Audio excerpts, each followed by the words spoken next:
আসসালামু আলাইকুম। বিসমিল্লাহির রহমানির রহিম। আমি বাংলাদেশ পুলিশের একজন কর্মকর্তা এসআই মাসুদ রানা।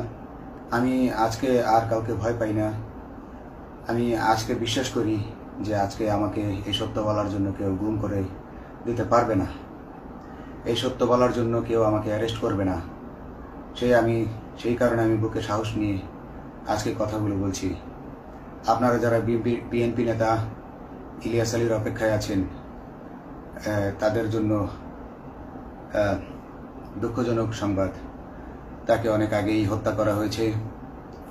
তাকে পতেঙ্গা সমুদ্র সৈকত দিয়ে কড়া পাহারায় সাগরের মাঝখানে নিয়ে স্পিড বোটের মাধ্যমে মুখে পলিথিন পেঁচিয়ে হত্যা করে, তার পেট ছুরি দিয়ে ছিদ্র করে, তাকে পাথর দিয়ে বেঁধে সাগরে ডুবিয়ে দেওয়া